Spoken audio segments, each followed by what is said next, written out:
Kalau tak muat, duduk bawah tak apa. Kalau ni kalau kerusi tak cukup, siapa nak duduk bawah boleh duduk bawah.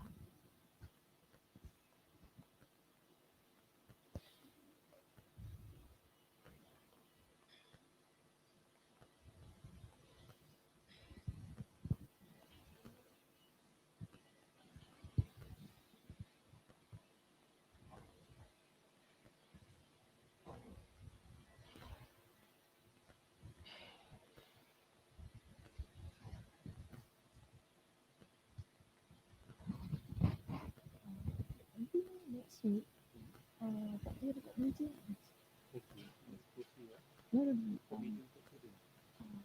Itu macam duduk macam biasa lah, macam kat yang solat ni. Kerusi tu untuk yang belakang lah. Siapa nak masih tak boleh duduk. Sebab kalau dulu dah macam ni. Okay. Adik saya. Okay.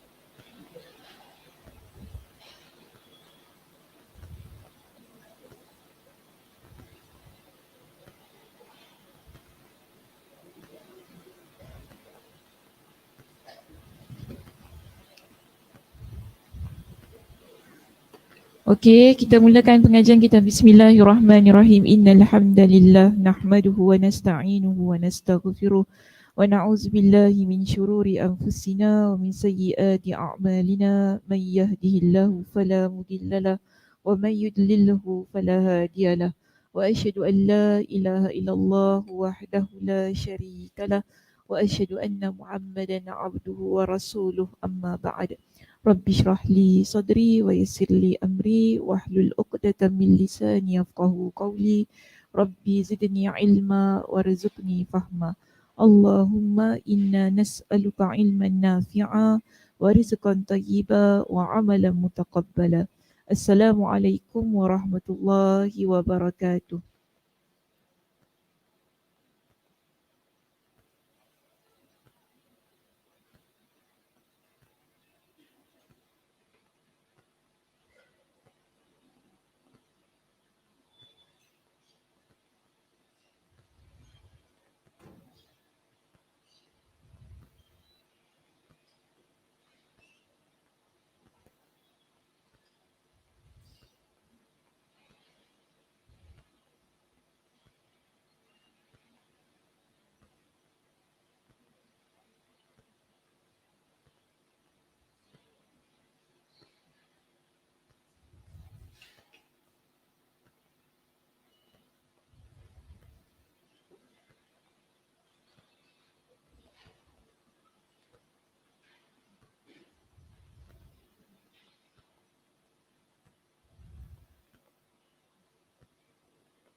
Okey, apa khabar semua? Sihat? Wah, dah macam nak buat group discussion. Topik apa hari ni nak discuss? Kumpulan pertama.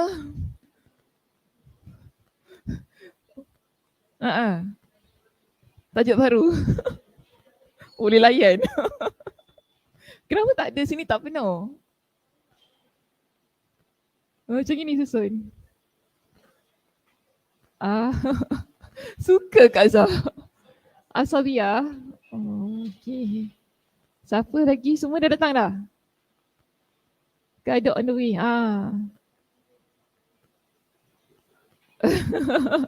Patut meja Ustazah yang besar. Tak apalah, sesekali kan kena berada dekat bawah. Okey je. Cik P sihat Cik P? Lama saya tak nampak. Cik Faina. Baru pertama kali datang. Dah betul lepas Alhamdulillah. Alhamdulillah. Okey, hari ni muka surat berapa kita?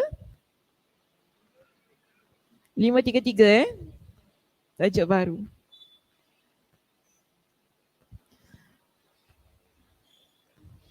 Sekejap saya ni mabuk sikit.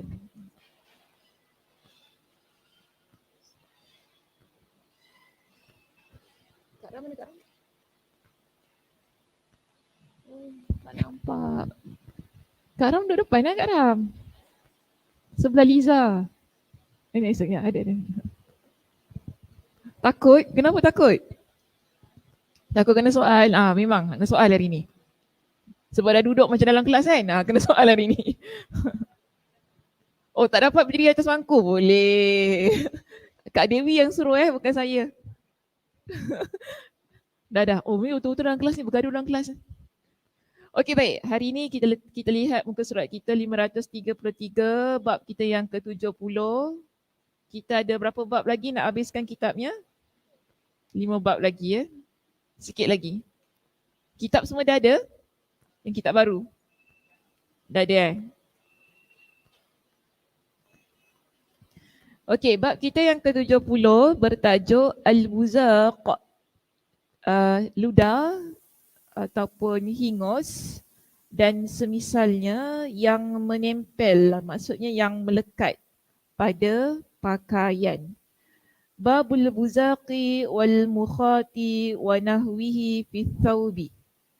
Qala Urwatu anil miswari wa marwan.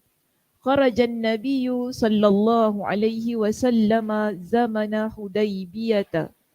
فذكر الحديث وما تنخم النبي صلى الله عليه وسلم نخامة إلا وقعت في كف رجل منهم فدلك بها وجهه وجلده. Urwah berkata dari Al-Miswar dan Marwan bahawasanya Nabi SAW keluar pada tahun Hudaybiyah. Lalu dia menyebutkan sebuah hadis, tidaklah Nabi SAW meludahkan sesuatu melainkan ludah itu mengenai telapak tangan salah seorang dari mereka, lalu orang itu menggosokkannya pada wajah dan kulitnya. Hadis, tadi bukan hadis tadi penerangan. Hadis nombor 241. حدثنا محمد بن يوسف قال حدثنا سفيان عن حميد عن أنس قال بزق النبي صلى الله عليه وسلم في ثوبه طوله ابن أبي مريم قال أخبرنا يحيى بن أيوب حدثني حميد قال Sami'tu Anasan 'anin Nabi sallallahu alaihi wasallam. Muhammad bin Yusuf meriwayatkan kepada kami, dia berkata, Sufyan meriwayatkan kepada kami dari Humaid dari Anas, dia berkata, Nabi sallallahu alaihi wasallam meludah di pakaiannya. Ibn Maryam menyebutkan hadis ini dengan panjang. Dia berkata, Yahya bin Ayyub mengkabarkan kepada kami, dia berkata, Humaid meriwayatkan kepadaku, dia berkata, aku mendengar Anas dari Nabi SAW. Okey, pendek saja hadisnya. Syarah judul bab di sini kita ada perkataan babul busaqi. Babul busaqi. Bab al-busaq maksudnya ludah. Demikianlah yang tertera di dalam riwayat kami dengan huruf sad. Akan tetapi kebanyakan riwayat mencantumkannya dengan huruf zai, yakni al-buzaq. Satu sad, satu zai. Secara bahasa, keduanya bermakna sama. Selain itu, ada yang meriwayatkannya dengan huruf sin, yakni al-busaqu. Namun pendapat ini didaifkan oleh para ulama. Jadi kita ada 3 cara penulisan di situ. Pertama dengan huruf sad, kedua zai, ketiga, jadi yang mana satu betul? Sad, zai.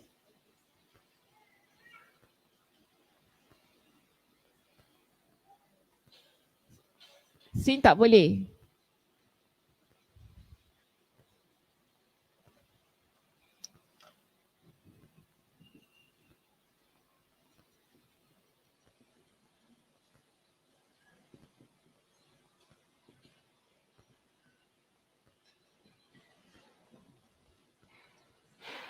Mana satu betul? Satu sod, zai, sin. Nak ambil yang mana satu? Liza nak mana satu Liza? Ada 3 ni. Nombor 2. Seriously.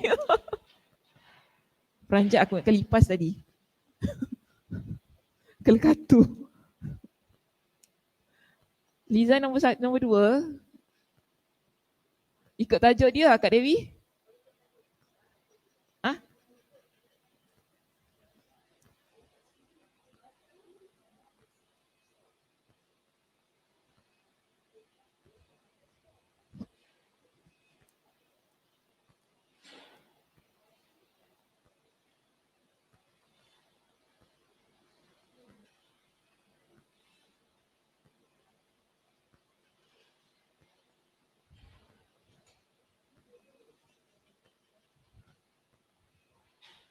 Dua-dua boleh pakai.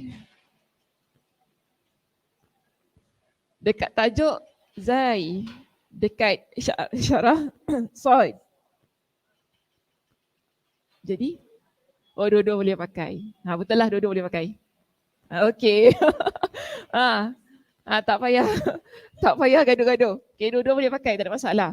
Makna sama. Tapi kalau yang sin macam mana? Sin da'if. Da'if maknanya apa? Cik Zai baru sampai. Cik Zai duduk mana Cik Zai? Suruh situ. Jadi members lah, group. Ikut fatwa. Cindy aku ke? Tak, saya meeting fatwa tak duduk gini. Kita duduk ngadap-ngadap. Okay. Okay, so this one, da'if. Da'if maknanya apa? Lemah. Jadi ni tak payahlah. Dia antara dua lah. Kita boleh baca busaq ataupun buzaq. Dua bacaan itu. Okay, next. Terus kat situ. Perkataan fi thawbi, pada pakaian, yakni di pakaian atau di badan dan di tempat lainnya. Maksudnya bab ini dalam kumpulan bab-bab taharah, iaitu bersuci, ditinjau dari asumsi bahawa ludah yang masuk ke dalam air dan bercampur dengannya tidak akan merosak kesucian air tersebut. Setuju?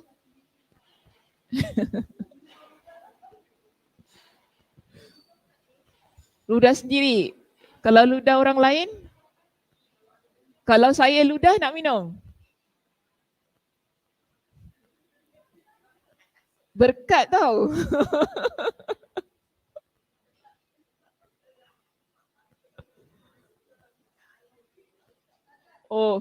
Sekejap. Bagi satu-satu cakap je. Mak-mak selalu minta air ustaz-ustaz lepas tu. Sembuh-sembuh kan dia ludah kan. Sebelah situ cakap jangan taksub. That table, okay. Then, which table lagi nak cakap? Table depan tak nak cakap? Table belakang? Table belakang setuju yang mana? Table depan ke? Jadi sekarang kalau ada, kita kata terludah lah ataupun ada ludah masuk. Kita macam ni lah. Kita kalau berbual, air lidah mesti keluar kan? Tersembur apa kan? Kalau kita baca Al-Quran ke apa, itu dia mesti. Jangan kata tak adalah saya cakap air ludah tak keluar. Mana ada orang cakap air ludah tak keluar? Tipu lah. Tipu. Air ludah mesti keluar. Jadi kalau kita baca apa-apa, contoh baca pada air ludah tu masuk pada air kan? Nak minum? Minum. Habis kalau Sazah punya? Kalau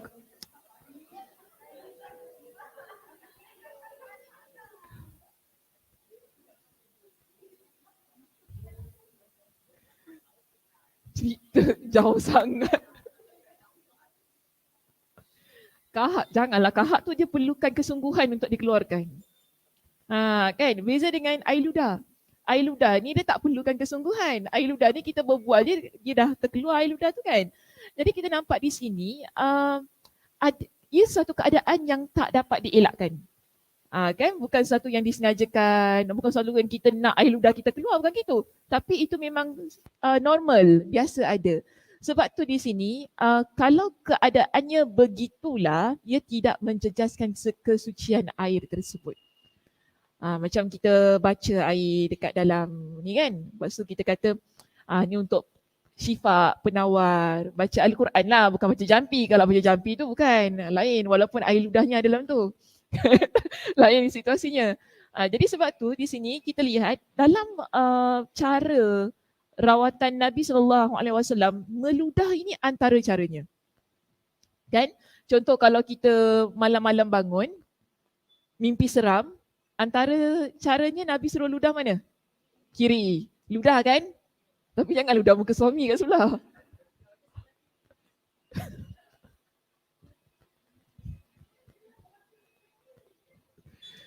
Betul lah, betul. Tapi ludah tu maksudnya bukan ludah macam wih, aku itu bukan. Tetapi hembusan, semburan yang setakat mengeluarkan angin yang ada sedikit ludah begitu. Bukan ludah betul-betul nyaya orang sebelah ni. Dia kata, ya Allah Zah, kalau ludah saya Zah, ya Allah, hai kahwin lama-lama ludah kita pula akhir ni. Dia bukan gitu keadaannya. Jadi di situ kita nampak kalau ludah ini merupakan sesuatu yang najis, dalam kaedah itu kan Nabi tak akan suruh untuk meludah ke arah tepi. Antara juga ada satu keadaan ni yang selalu digunakan perkataan tiup. Falyanfuth ataupun walyatful. Perkataan-perkataan ini menunjukkan bahawa ludah yang mengeluarkan hembusan itu ada sedikit air liurnya, begitu. Ini kita panggil sebagai falyanfuth. Itu bila kita tiup dekat tangan kan, yes, untuk tidur 3 kul. Tapi kalau nak dinding diri boleh guna cara yang sedemikian.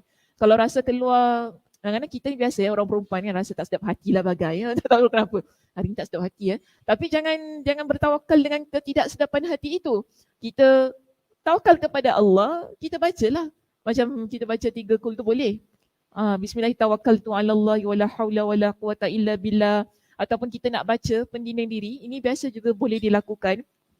Walaupun dalam hadis Nabi kata untuk tidur. Tapi kalau kita rasa keluar nanti rasa macam nak dinding diri kan, boleh baca 3 kul daripada hujung rambut ke hujung kaki. InsyaAllah. Itu merupakan sesuatu usaha lah yang boleh kita lakukan. Okey, baik. So itu sebabnya di sini dia kata masuk dalam bab tahara sebagai satu sangkaan bahawa ludah yang masuk ke dalam air dan bercampur dengannya tidak akan merosak kesucian air tersebut. Terus kita masuk kepada syarah hadis di sini. Perkataan waqala Urwah. Urwah berkata, ia adalah Urwah bin Az-Zubair. Sedangkan di sini Marwan adalah Marwan bin Al-Hakam.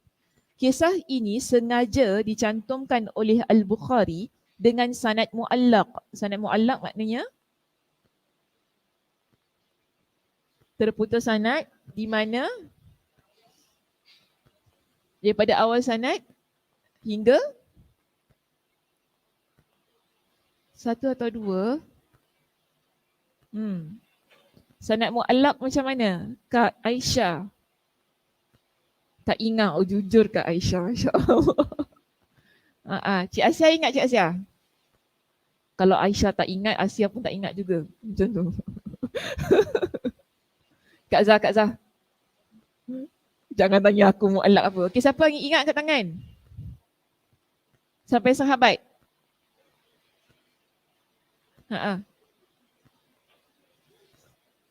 Satu atau dua. Sanad mu'allaq ni dia ada dua. Sama ada dibuang sanad, tak ada sanad langsung, ataupun tadi sebut apa? Peringkat sahabat ke tabi'in?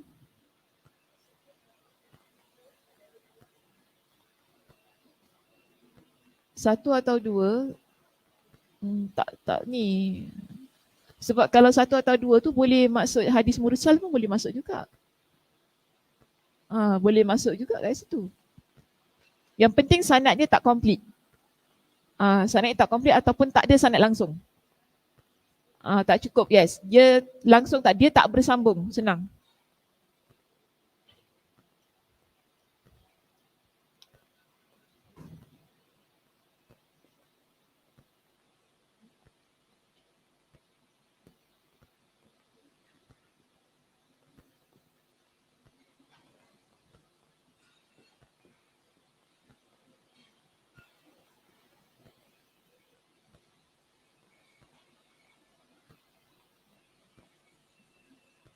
Okey, kalau gitu hadis mu'allaq ni sahih ke tak? Masuk kategori mana? Tak sahih. Kira muat atau daif, kenapa? Tak cukup syarat. Kalau nak cukup syarat, apa?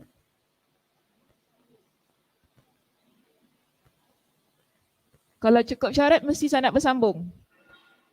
Okey. Jadi antara syarat hadis itu sahih, sanad mesti bersambung. Kalau dia tak bersambung, kira dia dah daif. Okay, hadisnya lemah lah, tak boleh diguna pakai. Tapi kenapa masuk kat sini? Bukankah hadis Imam Al-Bukhari semuanya sahih? Kak Zah, betul.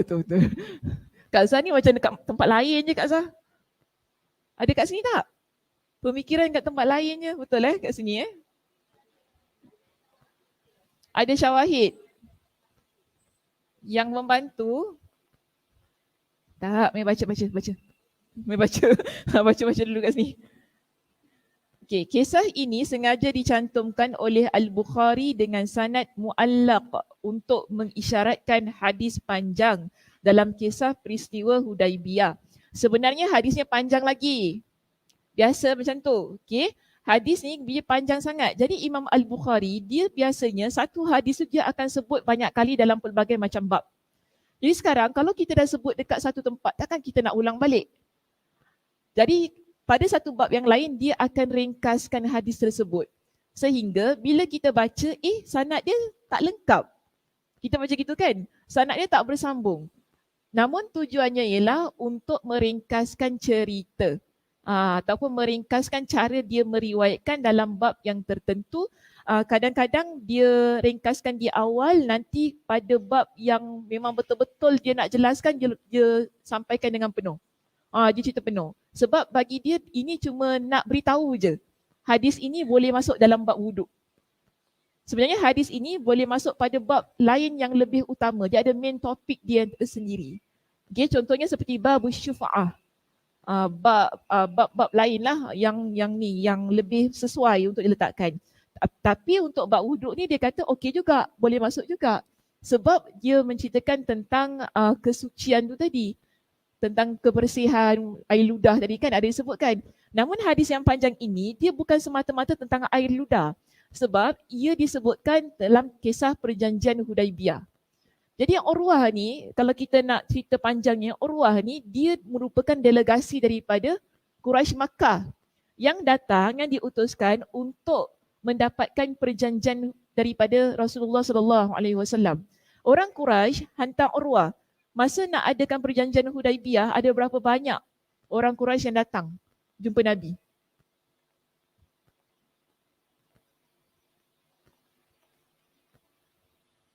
Senyap. Tiba-tiba senyap. Ada berapa ramai? Ramai.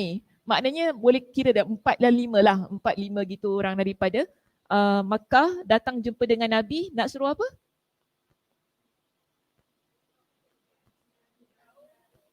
Tak. Tujuannya jangan masuk Mekah.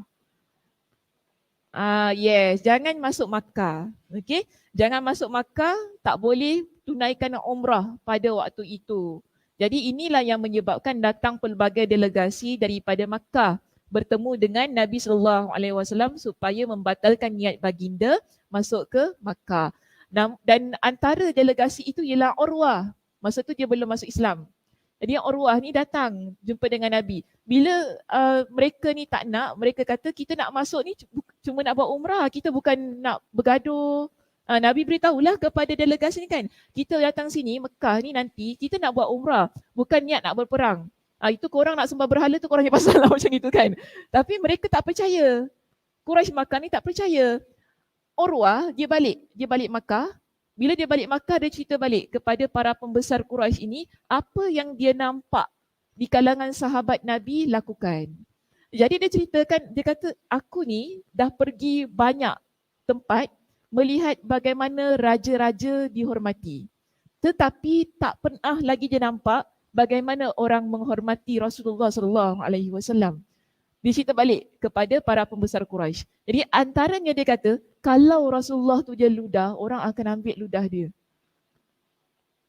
Para sahabat akan sekalilah dia kata sapu dekat wajah tu kan, sebagaimana yang kita baca tadi, riwayat tadi. Macam tu sekali. Dan dia kata dia tak pernah, dia pergi Rom, dia pergi Parsi, dia tak pernah nampak orang Rom dengan orang Parsi buat begitu pada raja mereka ataupun pada pembesar-pembesar mereka. Tetapi kalau Muhammad ini, aku nampak di kalangan para sahabatnya, padahal dia panggil itu sebagai sahabat, dia tak panggil dia sebagai orang bawahan. Namun mereka menghormati bila mereka bercakap dengan Muhammad dengan suara yang sangat rendah. Kalau Muhammad dipanggil, mereka akan terus berebut-rebut. Ni kan datang. Kalau Muhammad suruh apa, tak ada yang tak nak buat, semua nak buat. Itu yang dia saksikan. Jadi antara yang dia saksikan ialah bagaimana ludah orang yang bernama Muhammad itu menjadi rebutan orang ramai. So ini merupakan hadis yang panjang. Jadi diringkaskan oleh Imam Al-Bukhari, dia letak dalam kitab wuduk kita di sini dalam bab ini. Okey, baik, seterusnya. Hadis ini akan dicantumkan secara lengkap dalam kitab penetapan syarat dari jalur Az-Zuhri dari Urwah. Al-Bukhari juga menyebutkan sanad muallaq ini di tempat lainnya, sebagaimana telah berlalu penjelasannya pada bab menggunakan air sisa wuduk orang lain. Okey, dekat page mana? Menggunakan air sisa wuduk orang lain. Kisah ini kita pernah bincangkan.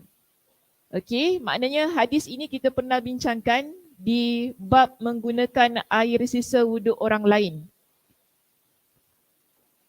Ingat lagi tak? Jauh sangat ke? Ingat. Tapi page dia tak ingat. Oh, macam gitu. Kalau ingat ceritanya cerita apa tu?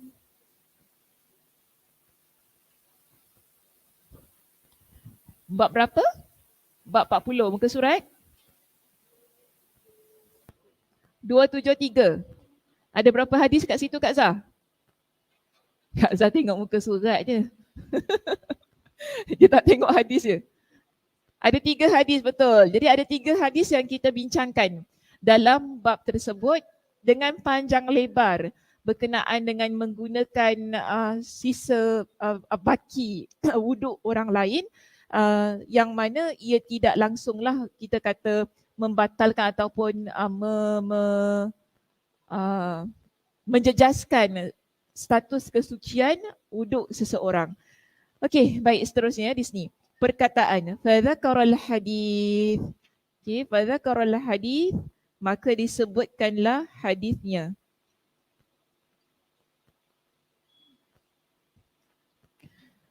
Lalu ia menyebutkan hadis itu, maksudnya dalam hadis tersebut tertera lafaz wama tanakhama, tidaklah baginda meludah. Al-Karmani keliru dalam hal ini. Dia mengira lafaz wama tanakhama hingga akhir riwayat adalah hadis yang berbeza. Jadi Al-Kirmani dia ada confused lah, dia ingatkan ini adalah hadis yang lain. Bagi dia kemungkinan di situ ada 2 hadis. Dengan begitu dia rahimahullah balik pada Al-Karmani ya, membolehkan seorang perawi menyebutkan 2 buah hadis dan mencantumkannya dalam satu teks. Atau boleh jadi masalah air liur atau air ludah tersebut memang terjadi pada tahun Hudaibiyah. Demikianlah pendapat Al-Karmani. Baik, seandainya Al-Karmani meneliti kembali riwayat, tempat Al-Bukhari mencantumkan hadis ini secara lengkap, maka jelaslah baginya pendapat mana yang benar. Jadi di sini Imam Ibn Hajar Al-Asqalani dia kata bila Al-Karmani dia baca hadis ini kan, bagi Al-Karmani dia ada dua hadis yang berbeza. Okay, bagi Al-Karmani begitu. Dan bagi dia kemungkinan berlaku pada dua situasi yang berbeza juga.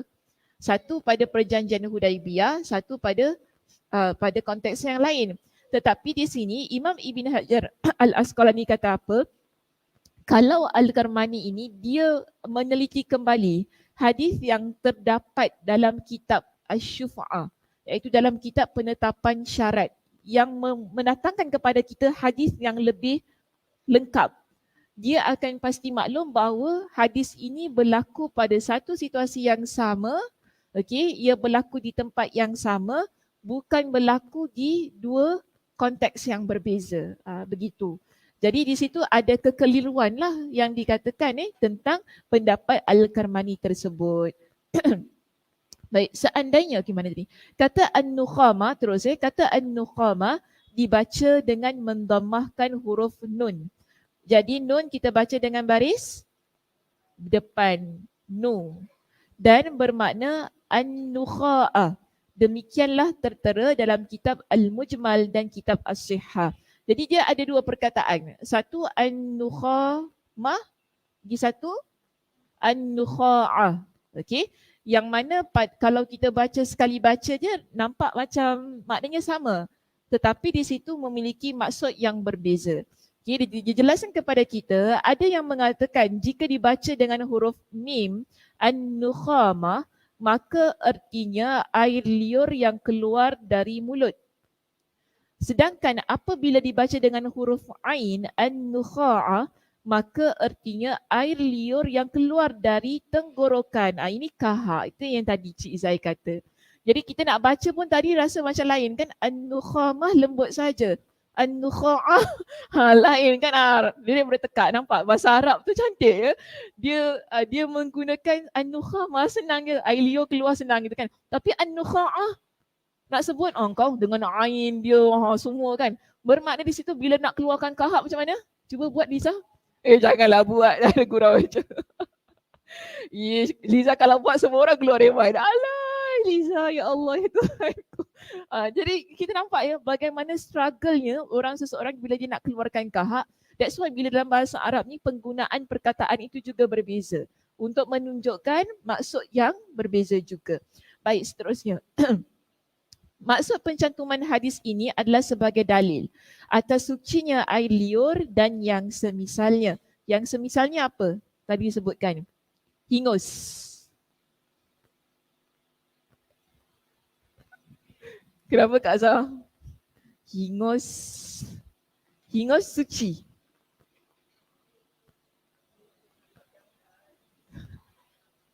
Kalau yang dah berwarna tu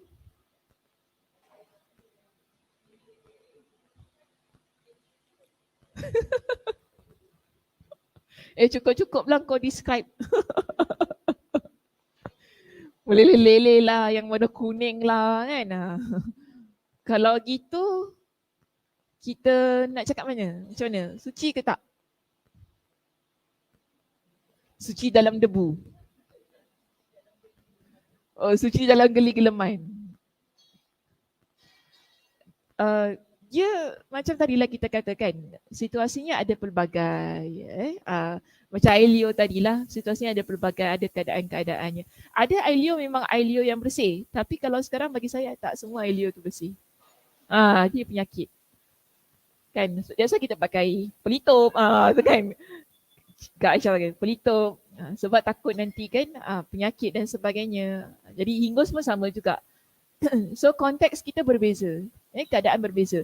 Jadi jangan bila kita baca hadis ini ataupun kita baca penjelasan ini yang dia kata dalil atas sucinya air liur dan yang semisalnya, semua air liur, semua ingus kita kata suci.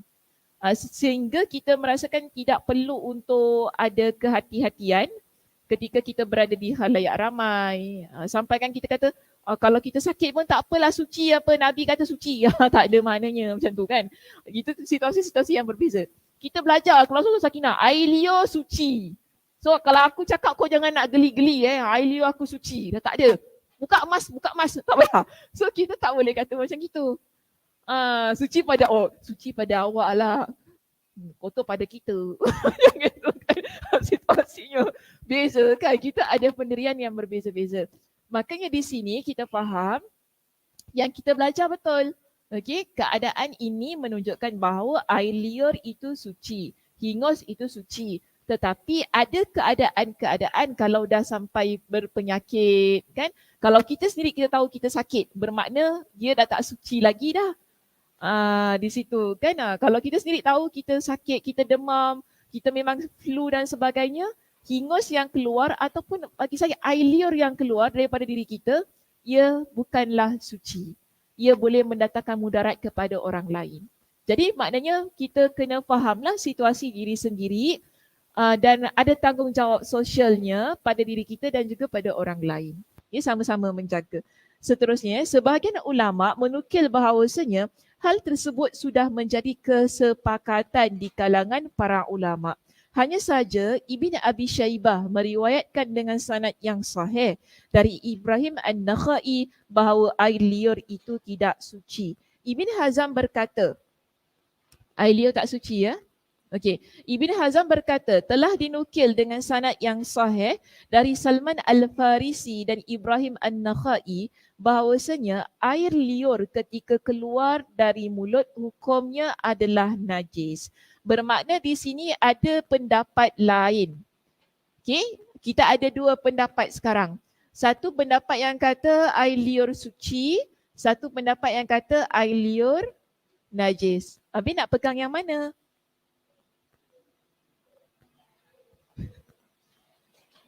Suci ke najis? Suci. Tapi riwayat yang kata najis pun sahih. Yelah, okey. Cizai. Okey, kenapa cizai? Macam tak puas hati. Okey apa? Waktu tu tengok keadaan.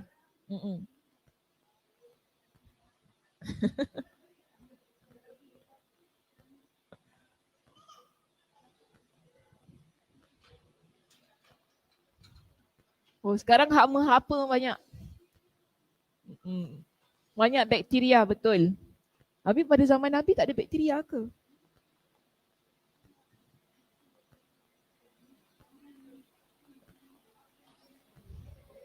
Oh. Ini dah jadi seolah-olah apa? Bukan forum. Dia dah jadi ni tau. Yang pemelihara alam tu kita panggil apa Environmentalist. Betul ke? Is that the right word? Oh. Ya betul-betul. Saya tak kata salah. Betul. Yelah betul-betul.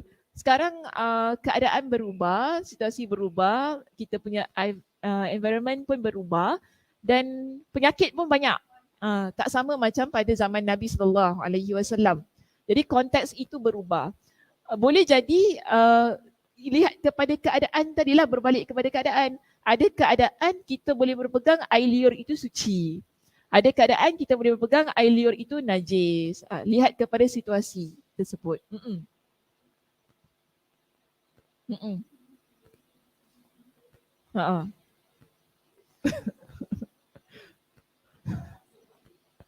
Air liur boleh, air liur kan ingus.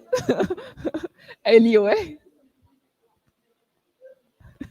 Kalau air liur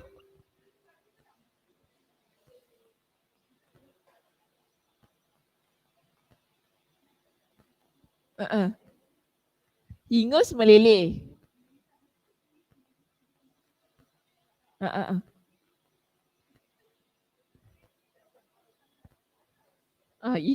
Itu tak najis lah, itu suci. Okey, mengapa di kalangan para ulama mengatakan ia tidak najis? Macam situasi itu tadilah, kita tengah solat sekarang kan, tiba-tiba keluar hingus. Adakah kita nak batalkan? Batal wuduk, batal semua, najis, kita lap, lepas tu kita ambil wuduk lagi?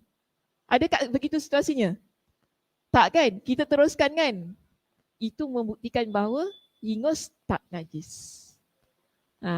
Okay, itu membuktikan bahawa hingus kita tak najis. Kerana walaupun kita dalam keadaan berhingus, sebab ada orang dia nangis dalam solat kan, betul tak? Tengah-tengah solat kan, imam baca merdu sangat sampai nangis. Imam baca doa kunut sampai kita pun kita sampai keluar air mata, keluar hingus sampai tertelan hingus sendiri. Adakah pada waktu tu najis lah, batal aku punya solat? Dia tak kan? Kita tetap teruskan solat kita kan? Ini mengapa di kalangan para ulama menyatakan bahawa hingus kita, air liur kita itu bukanlah najis. Kerana pada ketika dalam solat, hingus kita mengalir, air liur kita tersembur ke apa kan? Ia semua tidak membatalkan solat kita. Kita tetap meneruskan solat sampailah akhirnya. Tidak ada isu. Tak ada orang tanya, tadi saya nangis-nangis keluar hingus tu batal tak solat? Tak pernah orang tanya kita macam tu kan. Tak pernah orang tanya, hingus masukkan saya, masuk tersembur-sembur macam mana, terkena kat baju kita semua, kita berbual-bual kotor tak kena terlekong semua. Tak ada. Maknanya isu tu tak wujud. Membuktikan sekali lagi bahawa hingus, air liur, dia bersih. Kadang-kadang orang nangis macam biasa. Betul lah. Kadang-kadang tengah-tengah solat kan nangis, alamak tak ada tisu nak ambil tisu mana kan, nak ambil telekong tudung pun jadilah. Betul, kalau tidak nanti kena kapet masjid. Betul tak, kena kapet masjid, kena sejadah. Kalau bawa sejadah sendiri tak apalah. Kalau kena kapet masjid kan bangun-bangun dengan hingus-hingus sekali ikut. Tapi telekong masjid dia cuci. Otak awak bagus. Bagi idea dan tak apalah bawa balik, tapi kena minta izin dan tiba-tiba telekong satu kurang dekat masjid. Mana pergi telekong ni? Apa dia? Ataupun letak tepi lah, kata ini dah kena ingus saya. Takut nanti kan noja masjid tengok, mana telekong ni kira-kira hilang satu, ya Allah. Tapi sekarang masih dah boleh guna telekong masjid? Dah ada telekong masjid Dah boleh lah Wah, dia macam nak lap. Okey, dah. Habis bab ini bab hingus, bab air liur, masuk kepada bab yang lain. Okey, bab yang ke-71. Boleh masuk bab 71? Boleh Baik, bab kita yang ke-71. Tidak boleh berwuduk dengan nabis. Nabis maksudnya air rendaman buah, dan biasanya nabis ni kita panggil sebagai air rendaman kurma. Kurma, okey. Dan minuman yang memabukkan. Babu la yajuzul wudu'u bin nabizi walal muskir. Wa karihahul hasanu wa abul aliyah. Wa qala Ata at-tayammumu ahabbu ilayya minal wudu'i bin nabizi wal labani. Al-Hasan dan Abul Aliyah memakruhkannya. Okay, makruh maksudnya makruh berwuduk dengan air rendaman buah tadi dan juga air yang memabukkan. Ata berkata, bertayamum lebih aku sukai daripada berwuduk dengan menggunakan nabidh dan susu. Maksudnya apa? Bertayamum lebih aku sukai daripada berwuduk menggunakan nabidh dan susu.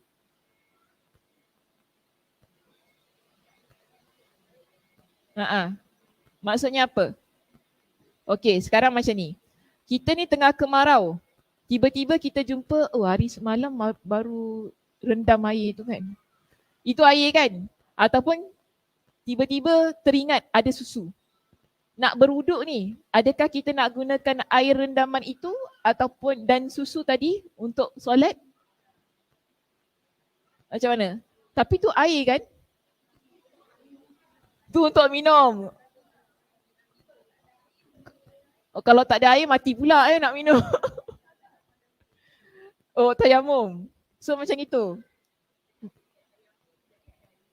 Okey, lebih baik sebab tu di sini Atta kata bertayamum lebih aku sukai daripada menggunakan nabis dan laban susu tadi. Kerana nabis dan laban tu kita boleh buat benda lain. Maksudnya untuk kelangsungan hidup kita, untuk minum tadi kan. Sekarang ni dah memang totally tak ada air langsung. Air yang bersih tu tak ada. Dah sudahlah. Tayamum begitu. Jangan nak susah-susahkan diri. Jangan nak fikiran sampai tak boleh tidur malam. Esok pagi nak subuh ni tak apalah, nabis tu ada. Rendam je kan, nanti besok dah tayamum habis. Aduh, kadang-kadang kita ni fikiran begitu. Maka sebab tu di sini Atta kata, walaupun airnya ada, tetapi air itu tidak sesuai untuk digunakan berwuduk. Jadi yang penting sekarang kita boleh gunakan cara dengan tayamum. Walaupun katanya tak salah tak salah. Sebab tu di sini hukumnya makruh. Makruh bermakna boleh buat. Cuma tak nilah, tak sesuai untuk diadakan ataupun dilakukan. Seterusnya masuk kepada hadis. Haddatsana Ali bin Abdullah qala haddatsana Sufyan qala haddatsana Zuhri an Abi Salamah an Aisyah anin Nabi sallallahu alaihi wasallam qala kullu syarabin askara fahuwa haramun.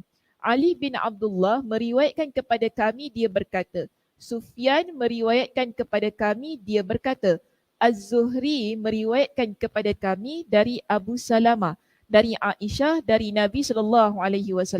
Baginda bersabda, setiap minuman yang memabukkan hukumnya haram.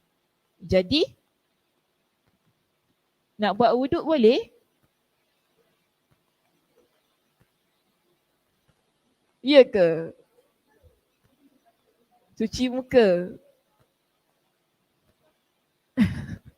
Apa dia?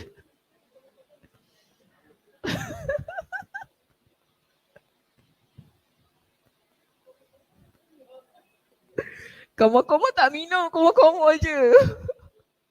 Kamu telan ke airnya? Tak kan? Sampai jauh fikir. Bagus. Maknanya kita fikir macam-macam kan. Kalau kamu minum sekali, dah mabuk lah terus kan. Tapi tak ni lah, tak sedap lah kan. Kalau nak kamu dengan air yang haram tu, kita tengok je kita dah geli betul tak? Orang yang beriman, dia tengok air apa ni?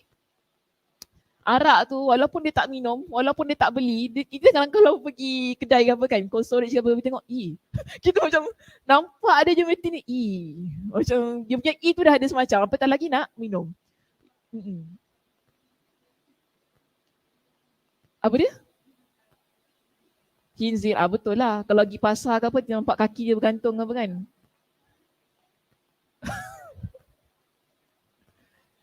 Sebab tu saya hairan bagaimana orang dia boleh minum air yang botol dia macam botol arak tu.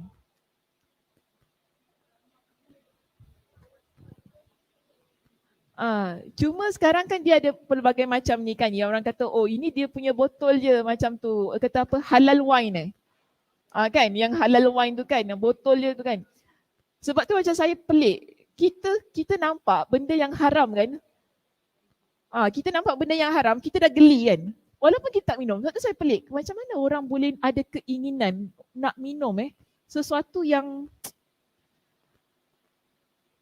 dia curious.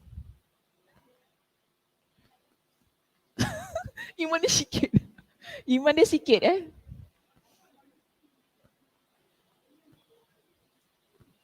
Benda yang kita larang, benda tu lah juga. Oh, cantik ayatnya. Benda yang kita larang, benda tu lah. Orang kata jangan minum, minum juga. Kalau boleh nak tahu rasa dia macam mana. Jadi macam itulah. Berbalik kepada warak masing-masing lah. Senang macam tu. Cik Ewa. Berbalik kepada warak masing-masing. Kita tak kata benda tu haram. Betul, sebab saya tak boleh kata benda tu haram, betul tak? Sebab dia halal, boleh minum.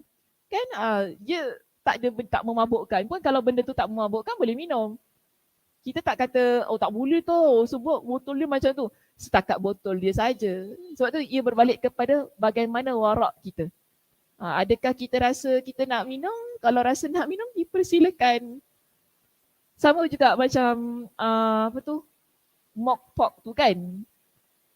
Betul tak? Dia Dia actually sayur-sayuran tapi dia buat rasa macam rasa khinzir tu kan. Macam itu kan. Orang tanya, dia bukan ni sebab dia tak daging pun. Cuba the flavor dia buat macam daging tu kan. Jadi kita nak kata haram, tak haram. Tapi ia berbalik kepada warak masing-masing lah. Nama dia. Macam, okay, siput babi memang tak boleh makan kan? Suka.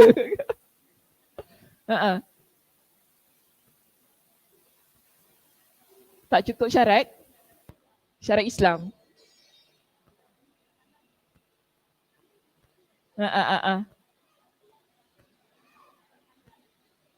Cuma tak ada halal saja. Oh, itu pun kita nak makan pun macam no pork no lard Cannot lah, cik. Itu berbalik kepada warak masing-masing lah. Sebab tu saya kata. Dia berbalik kepada bagaimana kita nak makan ke tidak.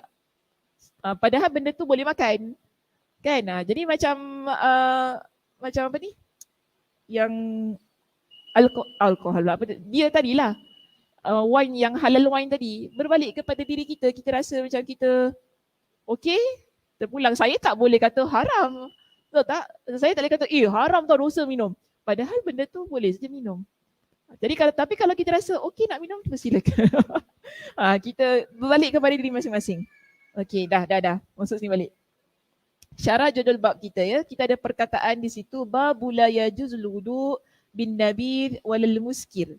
Bab tidak boleh berwuduk dengan nabidh dan minuman yang memabukkan. Kalimat ini merupakan bentuk penyambungan ataf dari sesuatu yang bersifat umum kepada sesuatu yang bersifat khusus. Atau kalimat ini dapat difahami bahawa yang dimaksud dengan nabidh di sini adalah air, rendaman buah yang belum mencapai batas atau kadar memabukkan. Jadi hati-hati ya bila kita nak rendam korma, nak buat air nabis ni, dia jangan sampai sampai masam berubah. Kalau dah berubah tu kan tu dah jadi air yang memabukkan. Tapi saya boleh, tak ada masalah air manisan korma tu. Aircon kuat sangat. Penuh hidung saya dah. Sangau pasal. Oh, jaket. Oh, kita pakai macam Winterland. Okay. Tak kenal lah kalau saya pakai jaket Kak Syah. So Sakinah mengajar kat mana? Uish, macam pergi Korea. Okey, seterusnya perkataan wa karihahul Hasan. Hasan memakruhkannya. Al-Hasan di sini adalah Al-Hasan Al-Basri. Ibn Abi Shaybah dan Ar-Razaq meriwayatkan dari Al-Hasan melalui dua jalur. Dia berkata, janganlah kamu berwuduk dengan Nabi. Sedangkan Abu Ubaid meriwayatkan dari Al-Hasan melalui jalur lain, dia berkata, tidak mengapa berwuduk menggunakan nabidh. Berdasarkan kenyataan ini, menurut Al-Hasan, penggunaan nabidh untuk berwuduk adalah makruh tanzih. Tidak baik secara normatif. Maknanya boleh, cuma makruh. Hukumnya begitu. Makruh ni ada dua. Satu makruh tahrim. Makruh tahrim ni memang tak boleh lah. Walaupun namanya makruh. Tapi kalau tanzih masih lagi dibolehkan. Perkataan wa Abul Aliyah, Abu Daud dan Abu Ubaid meriwayatkan melalui jalur Abu Khaldah, dia berkata, aku pernah bertanya kepada Abu Aliyah tentang seorang yang junub berhadath besar sementara dia tidak punya air untuk mandi. Apakah dia boleh mandi dengan menggunakan nabidh? Seleranya tengok. Manis badan kita bila mandi dengan nabis. Tak melekit ke? Melekit kan? Jadi macam melekit. Dia bukan, bagi saya macam inilah. Bila kita nak berwudu ataupun mandi hadas, dia bukan semata-mata ada air. Bukan semata-mata air, dia ada air. Tapi apa kesannya setelah itu?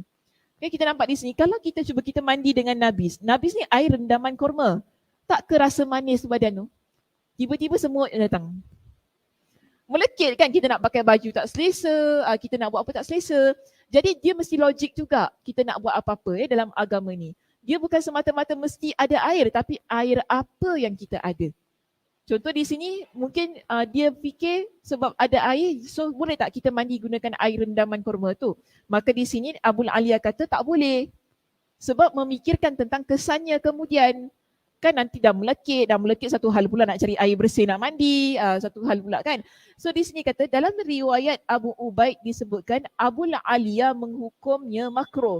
Tetapi ada juga riwayat yang kata makruh di situ. Tapi bagi saya makruhnya makruh yang tak perlu buat lah.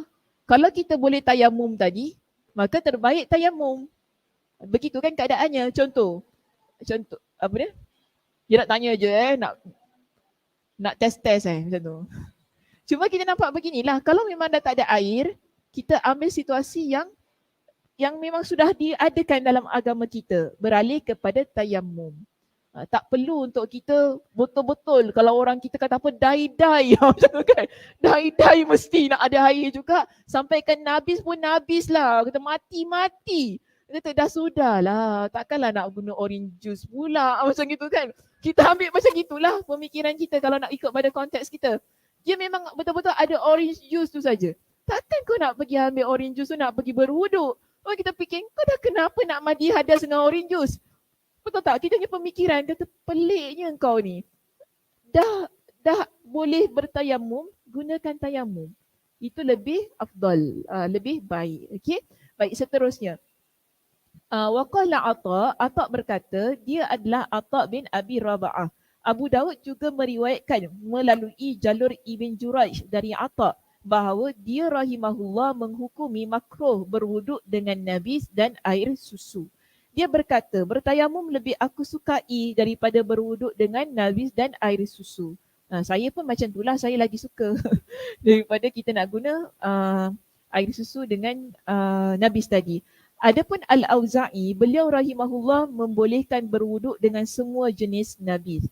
Ini adalah pendapat Ikrimah, bekas maula. Maula maksudnya hamba. Budak tu dalam bahasa Indonesia biasalah kalau hamba tu dia terjemah dengan budak. Jadi maula tu maksudnya hamba Ibn Abbas. Pendapat ini juga diriwayatkan dari Ali dan Ibn Abbas, hanya saja riwayat dari keduanya tidak sahih. Jadi kita jelaslah di sini.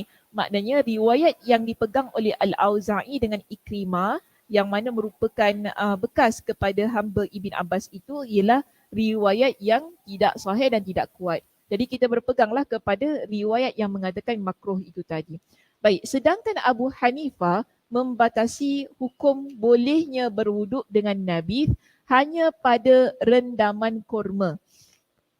Dengan syarat ketika itu tidak ada air yang lain, baik saat berada di luar pemukiman maupun di luar perkampungan. Jadi ini pendapat Abu Hanifah. Abu Hanifah mazhab apa? Hanafi. Jadi pada mazhab Hanafi ini boleh kalau tak ada air. Dengan syarat dia kata apa tadi? Tak ada air. Okay, tidak ada air yang lain. Tak kira sama ada kita ni sedang musafir ataupun kita sedang bermukim dekat negeri. Jadi ini bukan mazhab Syafi'i okay, mazhab Abu Hanifah. Akan tetapi dua murid Abu Hanifah menyelisihi pendapat ini. Pertama, Muhammad. Okay, ada dua murid Imam Abu Hanifah yang memiliki pendapat yang bertentangan dengan beliau. Pertama ialah muridnya bernama Muhammad. Dia berkata, hendaknya orang tersebut menggabungkan antara tayamum dan berwuduk dengan Nabi. Ini pendapat dia lah, dia kata gitu. Kalau dah tayamum tak payahlah nak pakai nabis tu lagi, melekit. Kan? Tapi bagi pendapat dia kena gabungkan. Ada yang berpendapat bahawa penggabungan tersebut adalah wajib. Ini pendapat mazhab Hanafi. Ada pendapat yang kata wajib. Dan ada pula yang berpendapat bahawa penggabungan itu sebatas anjuran sahaja. Yang terakhir ini adalah pendapat Ishaq. Kedua, kita ada murid Imam Abu Hanifah bernama Abu Yusuf.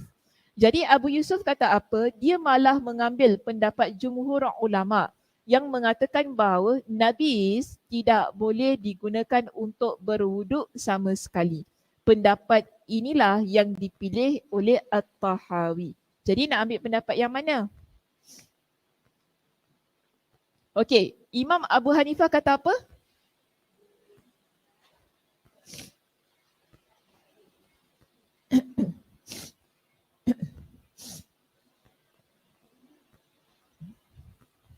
Okay, sekali lagi ingat ini pendapat daripada Abu Hanifah.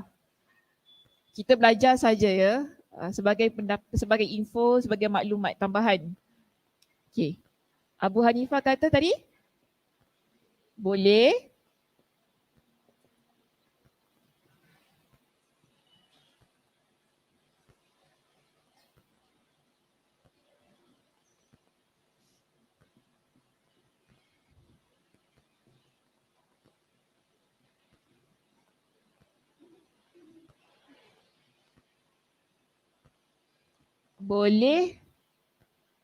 syaratnya apa? Jadi rendaman air kurma tadi.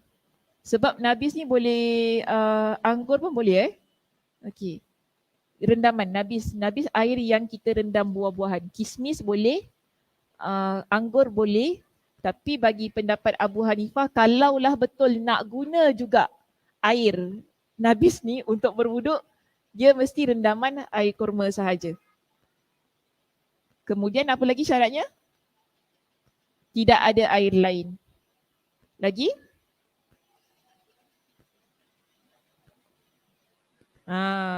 Tidak kira sama ada ketika dia di tempat lain ataupun senang kata musafir ataupun bermukim. Kemudian anak murid dia Rod kan? Anak murid dia pertama siapa? Muhammad. Muhammad kata apa? Cik, macam kawan-kawan kita, Muhammad. Okay. Muhammad. Okay, Muhammad kata apa? Dia kata boleh. Kalau nak guna nabis ni, tapi kena gabungkan dengan tayamum.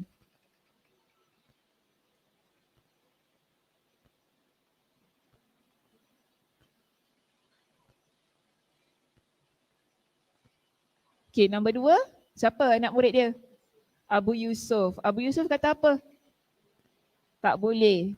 Kenapa tak boleh? Okey. Ambil kepada pendapat jumhur. Kalau kita nak ambil yang mana? Abu Hanifah, Muhammad, Abu Yusuf. Abu Yusuf. Kenapa suka Abu Yusuf ni? Tak melekeh. Sebab dia ikut jumhur. Okey, betul. Kerana dia mengikut kepada jumhur ulama. Bila kita kata jumhur ulama, dia termasuk kepada semua mazhab-mazhab yang lain. Jadi mazhab-mazhab yang lain mengatakan bahawa tak boleh lah kan kalau kita nak berwuduk menggunakan nabis itu tadi. Baik, seterusnya. Al-Qadi Khan menyebutkan bahawa Abu Hanifah telah meralat pendapat sebelumnya. Maknanya pendapat dia bila dia fikir-fikir balik macam salah gitu kan. Terus dia pun ubah, okay? Dan berpegang pada pendapat Abu Yusuf ini. Nampak tak? Jadi dia kata, salah lah pendapat tu. Bila dia nampak anak muridnya mengeluarkan pendapat yang begitu, okey tak apa. Pendapat Abu Yusuf lebih tepat, berpeganglah kepada pendapat Abu Yusuf. Maknanya Abu Hanifah itu sendiri dia mengubah pendapat dia. Akan tetapi dalam kitab Al-Muqayyad, salah satu kitab mereka iaitu mazhab Hanafi, disebutkan bahawa apabila beberapa buah kurma direndam di air dan mengubah rasanya menjadi manis, tetapi air itu masih disebut sebagai air biasa, maka air tersebut boleh dipakai untuk berwuduk. Hal ini tanpa ada perbezaan pendapat di kalangan mereka. Masih ya? Masih juga. Apabila beberapa buah kurma direndam di air dan mengubah rasanya menjadi manis, maknanya kurma tu tak banyak. Mungkin letak 1 ataupun 2. Air dia tetap manis. Cuma dia kata masih lagi dianggap sebagai air biasa. Mungkin dia tak semanis sebagaimana yang direndam semalaman ataupun yang direndam dengan kurma yang banyak. Mungkin 7 ataupun lebih daripada itu sehingga menyebabkan air manisnya menjadi terlampau manis. Baik, dalam masalah itu mereka berdalil dengan hadis Ibn Mas'ud, iaitu saat ditanya oleh Nabi SAW pada malam turunnya surah Al-Jin. Malam turunnya surah Al-Jin surah tu baca. Jangan tiba-tiba malam turunnya jin. Semalam saya baca, saya kata, tengok, malam turunnya jin, bila pula tu? Oh, rupanya surah Al-Jin. Jangan salah baca lah, kan kita salah baca kan. Mahya idawatika, apa yang ada di dalam bejanamu? Qala Nabi. Jadi Ibn Mas'ud dia menjawab Nabi. Qala Nabi SAW pun kata, Thamaratun tayyibatun wa ma'un tahurun. Lantas Nabi bersabda, buah yang baik dan air yang suci. Jadi ada hadisnya yang menyebutkan begitu. Maka sebab itu ada di kalangan para ulama mengatakan boleh untuk kita berwuduk dengan Nabi. Kerana Nabi SAW kata airnya suci bahkan ianya baik. Dalam riwayat Abu Dawud dan At-Tirmizi terdapat tambahan lafaz berikut. Fatawadda'a bihi. Lalu baginda pun berwuduk dengan air Nabi tersebut. Para ulama salaf telah sepakat untuk menganggap lemah. Okey, jadi Nabi berwuduk dengan air Nabi itu merupakan riwayat yang lemah.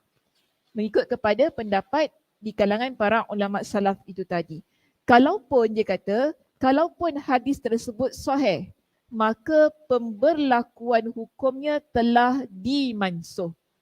Jadi kalaupun hadis itu sahih, maka kita menganggap bahawa hukum pada hadis itu yang mana Nabi berwuduk menggunakan Nabi, hukum itu telah dihapuskan. Jadi tidak boleh menggunakan hukum tersebut.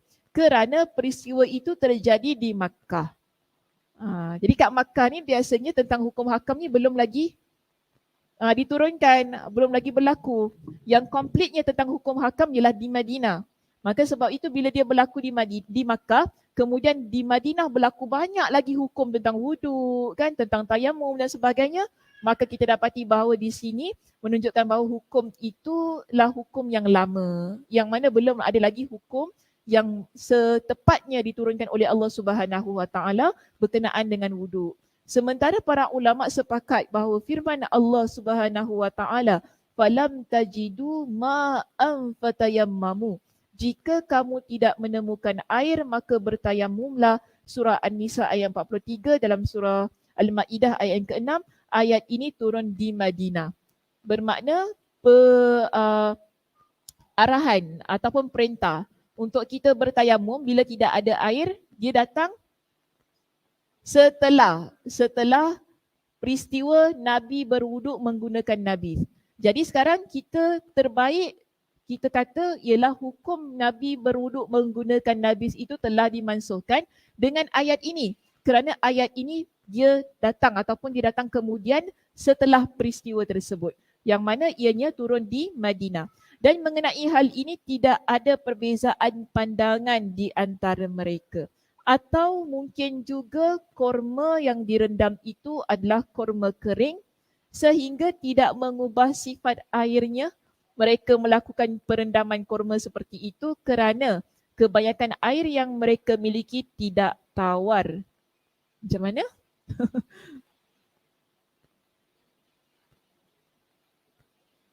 Melainkan asin. Madinah laut jauh kan?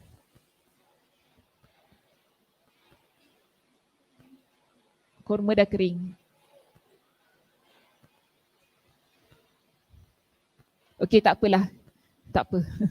Yang penting ambil yang pendapat yang pertama tadi. Yang mana ia dimansuhkan dengan surah Al-Ma'idah ayat yang ke-6 atau surah An-Nisa ayat 43. Okay, kerana ini hukum yang lebih barulah setelah berlakunya hukum yang pertama tadi. Oh, sikit lagi. Syarah hadis. Okay, kita habiskan perbincangan syarah hadis ini. Perkataan Aniz Zuhri dari Az-Zuhri. Demikian yang termaktub dalam kitab Sahih Al-Bukhari, riwayat Al-Asili dan yang lainnya. Sedangkan pada riwayat Abu Dhar sebagaimana bab ini tertera dengan redaksi haddatsana Az-Zuhri, Az-Zuhri meriwayatkan kepada kami. Perkataan kullu syarabin askar. Ini hadis tadi nombor berapa? 242 Kullu syarabin askara.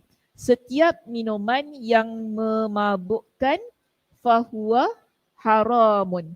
Hukumnya haram. Yakni apabila minuman tersebut bersifat memabukkan, baik yang meminumnya benar-benar mabuk maupun tidak sampai mabuk. Ada minum tak sampai mabuk? Kalau minum 1 tin tu mabuk ke tak? Tak mabuk? Tak tahu.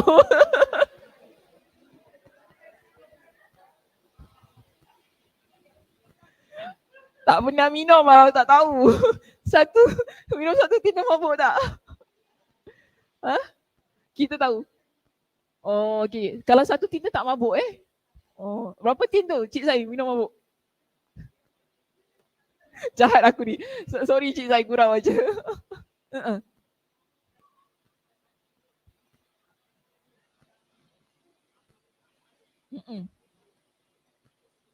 Mm-mm. Mm-mm. Betul, air tapai. Jadi hati-hati makan tapai. Yelah, tapi okey tak apalah, itu cerita lain. Nanti saya kalau masuk dah panjang cerita kan. Cuma kena ada hati-hatinya lah sebab dia punya tahap, dia punya percentage of alkohol yang dah berubah tu kan. Pada air tapai tu ada tau sebenarnya. Oh Kak Safu. Makan tapai ke Kak Saf? Tak jadi kena hati-hatilah. Tapi tak ada masalah boleh makan. Yang penting tak mabuk. Yang penting tak mabuk. Tak mabukkan. Cuma air rendamannya tu tadi kan.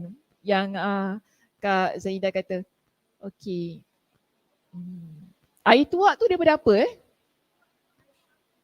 Oh, air tuak tu daripada tapai. Macam-macam Okey, tak apa. Yang penting air itu jangan memabukkan. Tak kiralah kita rendam apa. Bunyi apa, boleh ni tenangkan anaknya dulu. Bawa keluar ke apa ke. Dia bergurau Dia bergurau. Okay. Tenangkan anaknya dulu kat luar dulu. Okay. Kalau kita lihat air yang direndam. Okay. Air yang direndam ini, tak kira apa jenis buah pun. Yang penting ataupun makanan lah, apa jenis makanan. Jika airnya itu boleh buat kita memabukkan, itu adalah air yang haram untuk diminum. Tak kira korma, hatta korma sekalipun kan, dari kita bincang korma ke anggur dah memanglah biasa orang buat gitu kan. Kismis ke apa pun, ya. Daun ketum. Daun ketum tu dia rendam Itu ganja.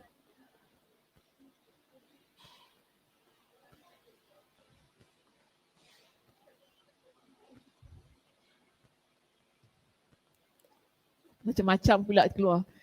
Daun ketum tu dia kita rendam ke tak? Dia kering lepas tu dia sedut. Oh dia buat ni okey, faham. Yang penting kalau memabukkan dia ni lah. Dia tak boleh. Okay. Apa-apa yang memabukkan. Seterusnya di sini. Nanti kan banyak cerita. Seterusnya. Al-Khattabi berkata, ini merupakan bukti bahawa hukum segala sesuatu yang memabukkan, apa pun jenisnya. Nampak ya? Hukum segala sesuatu yang memabukkan, apa pun jenisnya adalah haram. Baik sedikit maupun banyak. Kerana bentuk kalimat tersebut bersifat umum yang berfungsi memberi isyarat kepada semua jenis minuman yang bersifat memabukkan. Tak kiralah dia diperbuat daripada apa. Kalau tapai ke apa, sekiranya cakap petai. Petai tak mabuk. Petai tak mabuk.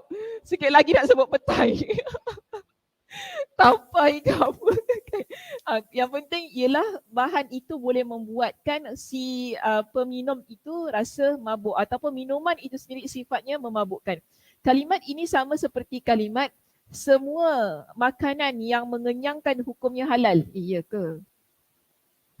Tak jugalah. Semua makanan yang mengenyangkan halal, tapi kalau makan bak tu halal. Kenyang juga kan. Banyak benda yang mengenyangkan tak halal kan.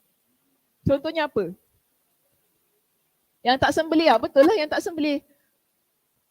Walaupun ayam tu kalau makan dia kenyang, tapi kalau tak sembelih tak boleh kita kata halal kan. Umum sangat kalimat ni. Umum sangat, terlampau sangat umum. Dia mesti letakkan syarat ya. Kalimat ini mengisyaratkan atas kehalalan semua jenis makanan yang bersifat mengenyangkan. Ish.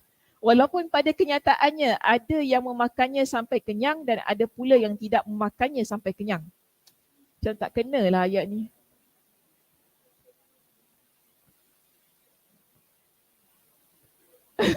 Makan sampai kenyang haram Mesti letak syarat ya. Kalau daging disembelih haiwan yang boleh dimakan kan. Ada haiwan tak boleh makan walaupun kita sembelih bismillah. Kena ingat tu juga. Tiba-tiba kan sembelih ni tak boleh makan. Biawak boleh makan biawak?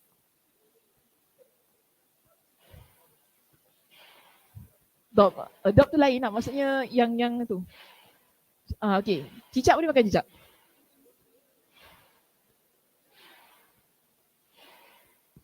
Kalau saya ambil cicak tu bismillahirrahmanirrahim. Memanglah tak berani pegang. Cuma kalau saya berani pegang, saya kata, okay, Kak Dewi datang rumah. Kak Dewi, saya dah sembelih dah cicak ni. Baca bismillah. Saya puasa. Boleh makan tak? Itu menunjukkan, okay, walaupun kita kata, makan kenyang tau cicak ni. Tak kenyang kecil. Jangan Kak Zah. Kak Zah belum try lagi. Cicak goreng tepung. Sedap Kak Zah. Macam sotong goreng tepung. Kita dah goreng-goreng, mana orang tahu. Tu cicak ke apa kan. Makan sedap Allah. Tiba-tiba cicak. Kenyang tu, kenyang. Nampak dia macam gitu kan. Tapi kotor lah, kotor. Okay. Macam-macam. Jadi itu mengenyangkan. Adakah boleh makan walaupun dah sembelih bismillah? Tak boleh lah. Maknanya situ kita ada syarat-syaratnya. Jadi kenyataan ini terlampau umum ya. Terlampau umum untuk mengatakan semua jenis makanan yang mengenyangkan itu halal terlampau umum.